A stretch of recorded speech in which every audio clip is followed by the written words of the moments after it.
Hi everyone, मेरा नाम रिया है और आज हम हिंदी की बुक की जो पोयम है उसकी एक्सप्लेनेशन देखेंगे। और ये एक एक्सपेरिमेंटल वीडियो है, मतलब कि मैं सिर्फ पार्ट 1 बना रही हूँ अभी इसका। अगर ये आपको समझ में आएगी या फिर आपको कोई हेल्प करेगी सो आप कमेंट सेक्शन में बताइएगा, और उस वीडियो के रिस्पॉन्स के अकॉर्डिंग ही मैं इसका पार्ट 2 और आगे की वीडियोस लेकर आऊँगी।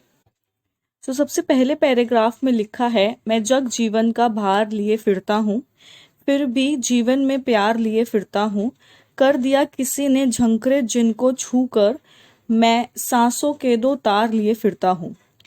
इस पैराग्राफ का मतलब है, यहाँ पे जो बच्चन जी हैं वो कहना चाहते हैं कि मैं संसार में जीवन का भार उठाकर घूमता हूँ, इसके बावजूद मेरे जीवन प्यार से भरा पूरा है। यानी कि वो कहते हैं कि उनके उनके ऊपर बहुत बोझ है, लेकिन फिर भी इसके बावजूद उनकी लाइफ में, उनके जीवन में, उनका जो लाइफ है, उनकी जो जीवन है वो प्यार से भरा पूरा है। जीवन की समस्याओं के बावजूद कवि के जीवन में प्यार है। फिर यहाँ पे ये जो लाइन है कि कर दिया किसी ने झंकृत जिनको छूकर, मैं सांसों के दो तार लिए फिरता हूँ। इस लाइन का मतलब है कि जो कवि का जीवन है वो सितार की तरह है, जिसे किसी ने छूकर झंकृत कर दिया हो। झंकृत करना मतलब होता है, ये लिखा है ना, झंकृत कर दिया हो, इसका मतलब है कि तारों को, जो तार होती है सितार की, एक सितार एक इंस्ट्रूमेंट होता है, उसे बजाकर किसी ने उसमें जो आवाज होती है, स्वर होता है, वो निकाला हो।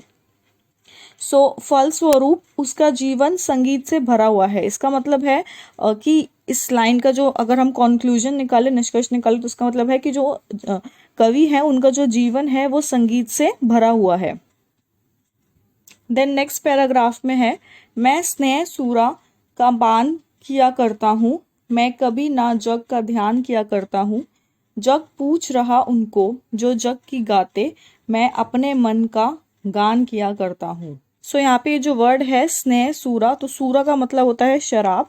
यानी कि कवि ने स्नेह रूपी, स्नेह के रूप में शराब पी रखी है, अर्थात प्रेम किया है और बांटा है, उस प्रेम को बांटा भी है।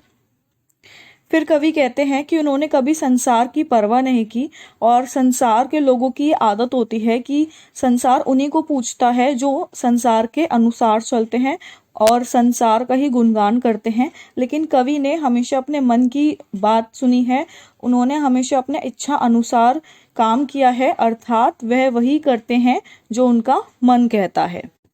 देन नेक्स्ट पैराग्राफ में लिखा है, मैं निज उर के उद्गार लिए फिरता हूँ, मैं निज उर के उपहार लिए फिरता हूँ। है यह अपूर्ण संसार ना मुझको भाता, मैं स्वप्नों का संसार लिए फिरता हूँ। यहाँ पे जो शब्द है उद्गार, इसका मतलब होता है भाव, यानी कि फीलिंग्स। कवि अपने मन की भावनाओं को दुनिया के सामने कहने की कोशिश करते हैं, और वो कहते हैं कि उन्हें खुशी के जो उपहार मिले हैं, उपहार मतलब जो उन्हें गिफ्ट्स मिले हैं, वो उसको, उन उपहार को अपने साथ लिए फिरते हैं। फिर कवि कहते हैं कि उनको ये संसार अधूरा लगता है और इसी कारण से उन्हें ये संसार पसंद नहीं है।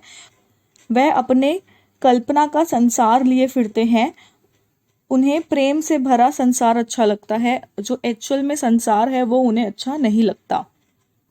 देन नेक्स्ट पैराग्राफ में कवि कहते हैं, मैं जला हृदय में अग्नि दहा करता हूँ, सुख दुख दोनों में मगन रहा करता हूँ।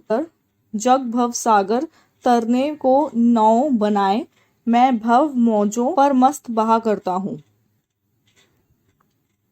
ये जो लाइन है फर्स्ट की, जो 2 लाइनें हैं, इसमें कवि कहना चाहते हैं कि वो अपने दिल में आग जलाकर रहते हैं। इस मतलब कि वह प्रेम की जलन को खुद सहन करते हैं। देन जो नेक्स्ट की 2 लाइन है उसमें कवि कहते हैं कि जो संसार है ये आपदाओं का सागर है, और लोग यहाँ पे पार करने के लिए, इस सागर को पार करने के लिए कर्म रूपी नाव बनाते हैं। यहाँ लिखा है ना, नाव बनाए।